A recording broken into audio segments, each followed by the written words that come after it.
Welcome to another communication engineering playlist. Here in this session, I will be going to explain the amplitude modulator, and in that I will explain you square-law modulator specifically in this session with its complete derivation and as well as spectrum. Amplitude modulators are basically used to generate EM signals. Okay. Now here using the square-law modulator, we generate DSB-FC signal. DSB-FC signal full form is double sideband full carrier amplitude modulating signal. Okay. Now here we see the basic structure of a square-law modulator. Now basically it is consists three major parts, or you can say three major elements. You can say that one is adder circuit, second is nonlinear device, and third is BPF, that is band pass filter. Okay. Now from the first adder circuit we apply two signals, that is we already know for modulation we need one message signal and one carrier signal. Now addition of these two signals we fed to nonlinear device. If this nonlinear device may be a PN junction diode or maybe a transistor, maybe a FET. Okay, here we consider it is a PN junction diode. Now the product of the message with carrier plus additional different terms we apply them to the bandpass filter, and at the output of the bandpass filter we will get our desired modulated signal. So this is the basic structure of a square-law modulator, where we can generate the, as I told you before, that DSB FC signal, that is double sideband full carrier or weak carrier signal. Okay. Now in square-law modulator, the main principle is to the voltage current characteristic of PN junction diode. Now we all know the voltage current characteristic of PN junction diode. Here it is given like this. Okay. Now we know that at the very low voltage level, the PN junction diode input output voltage current characteristics is highly nonlinear, that means at 0.7 or 0.2. Okay, we know that, and beyond this it will then become linear. So this nonlinear characteristic can be mathematically expressed as with this mathematical expression, where V out2 is the output voltage and V IT is the input voltage and An is the constant. We will discuss later how this mathematical expression actually used to generate a square-law modulator when I discuss the entire derivation. Okay. Now this is the actual, you can say, the square-law modulator circuit that you need to actually draw in your exam. Now here we can see that a carrier signal and a modulating signal are applied across the diode. Okay. So when this carrier and modulating signal are applied at the input of the diode, then different frequency terms are at the output, generated at the output of the diode. These different frequency terms are then applied across the band pass filter. Now what is the purpose of band pass filter? In short, I can say the band pass filter are basically used to pass a specific band that actually we desire. Okay. So after this band pass filter passing through this entire signal, this mixed signal passing through the band pass filter, we actually get our desired AM signal, that is basically the double sideband full carrier signal. Okay. Let's see how we can generate the DSB-SC signal using a square-law modulator mathematically. Here we can see that V1T, that means the input voltage, that is XT plus EC cos 2 pi FCT. Now input output relation basically can be mathematically expressed as I told you, that V2T is equal to A V1T plus B V1T square plus C V1 cube plus D V1 to the power 4. It will goes on. Okay, we consider here only square terms because the q to the power 4 to the power 5, these are nothing but producing the higher harmonic terms. Okay, so this is the basically mathematically express the nonlinear equation. Now V2T, that means V2T the output of the diode. V2T we consider here. Yes, you can see the V2T. V2T is the output of the nonlinear device that we choose here, the diode, and V1T is the input of these two voltage, that is modulating voltage here, that is XT, you can see, and the carrier voltage we consider EC cos 2 pi FCT. Okay, so V1T is the addition of, because we use adder, XT is our modulating signal, and EC cos 2 pi FCT, EC cos 2 pi FCT as a carrier signal. So the summation of these two, we consider it is V1T. Okay, and the output of nonlinear device, that means the output of diode, is considered as a V2T signal. So V2T will be A into V1T. V1T is just replacing this equation, xt plus EC cos 2 pi FCT plus B, then V1 square. So it will be xt plus EC cos 2 pi FCT whole square. So if we break it, we will get this mathematical expression, that simple A plus B whole square equation, basically it is nothing else. And if we simplify it, then we will get this 1, 2, 3, 4, 5 frequency terms.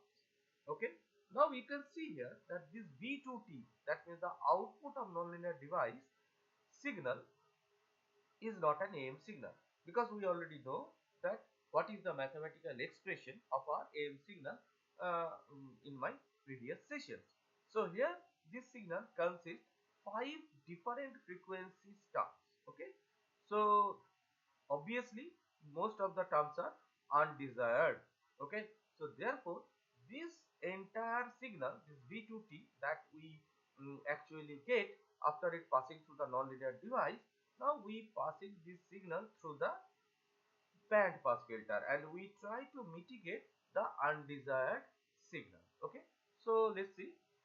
So now this V2T, if we consider suppose a band pass filter and it will passing through, then we will one by one we will see what will happen. First we consider the term 1. Term 1 is A into xt. A into xt is nothing but my modulating signal, that is my message signal. Okay, now message signal frequency is, now what is the band pass filter cutoff frequency? Band pass filter cutoff frequency, here we consider Fc plus Fm and Fc minus Fm. That means the maximum frequency of the band pass filter that will pass, that is Fc plus Fm. That means the USB. Already we know in my previous sessions. And the lower frequency, that is the at least frequency that a band pass filter will pass, that is Fc minus Fm. That is the LSB. So in between LSB and USB, all the frequency signal band pass filter basically pass the band, and less than Fc minus Fl, all the signals are, all the frequency terms will be mitigated, and beyond Fc plus Fl, all the frequency terms will be mitigated. That is the purpose of band pass filter. So first term is modulating signal AXT. It is my modulating signal. So what is the frequency of this signal? It is FM. Now FM is, you need to think that FM, is it greater than Fc plus Fm or Fc minus Fm, or it is less than Fc minus Fm or Fc plus Fm? So it is obviously less than Fc minus Fm.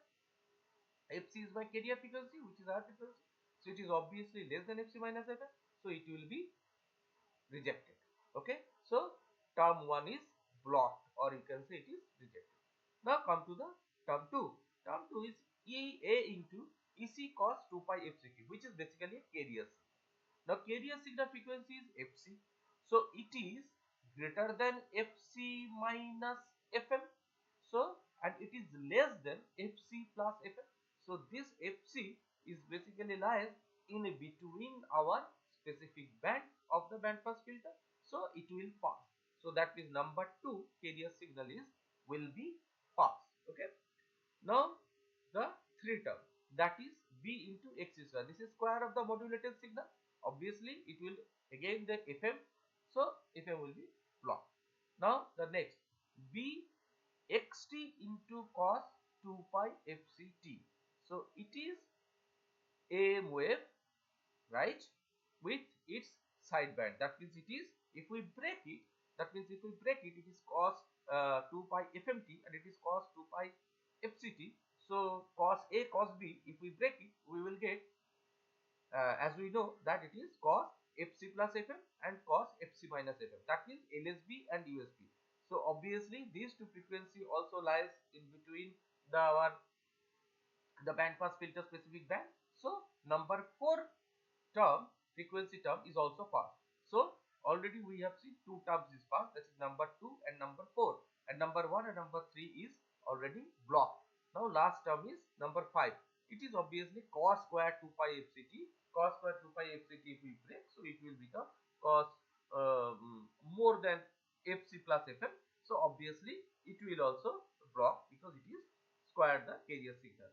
So here ultimately we get that among these 5 frequency terms, only number 2 and number 4 are useful. That means these two will be passes through band pass filter, and number 1, 3, 5 frequency terms will be blocked by the band pass filter. Therefore, our final expression will be V 2t. We can see here this is the useful term, so these are the unuseful term. So this will block and this will only pass. Now if we break it, so that means we will get, it is basically our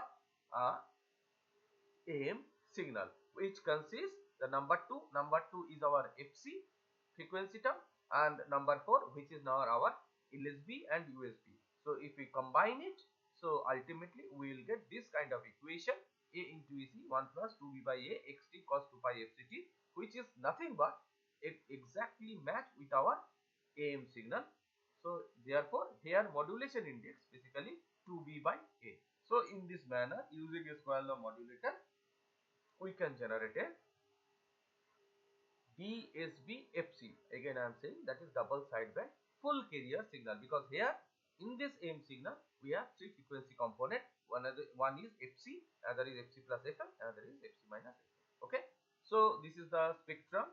Suppose this is my message signal, then ultimately we will get the square law modulator spectrum in this manner, where this is our MT and this is our desired band. These two are the 2fc square term of our frequency carrier signal. This will mitigated. This is the 2b signal, that means the 4th term, 5th term and 1st term. All these term will be mitigated, and only we will get our desired spectrum. Here we can expect that the spectrum of message signal MT is shown in blue. The green spectrum shows in the frequency MC square term. Obviously that is blocked by band pass filter. The spectrum of desired signal S out is shown in orange, that is FC plus FM and FC minus FM, and the purple terms created the carrier is the square term. So we already have seen that 1, 3rd and 5th terms will be blocked, 2nd and 4th term will be passed. So this is the our actual AM spectrum. Now this is our actually practical circuit that we can implement to generate a DSB FC signal in your laboratory experiment. You need to use a capacitor, two resistor and inductor tuned circuit to generate a practical impedance circuit. Okay, the more feasible circuit, that is this FET, we also can generate a practical square law modulator circuit using a FET, because FET is also a nonlinear device, transistor is also a nonlinear device, and we have already seen using a diode we can also generate this square law modulator. So all 3 nonlinear devices are given here for your ready reference. You can also generate or design your square law modulator circuit to generate a AM signal at your level. So therefore this is the all about generative AM signal using square law modulator. Thank you so much for watching this video. You can also suggest all those videos which is required to place it here in this analog communication engineering course. If I understand the based on your need, then definitely I will place videos to sort at all these queries which is the required for to complete this analog communication engineering course. Thank you again for watching this video. God bless you all.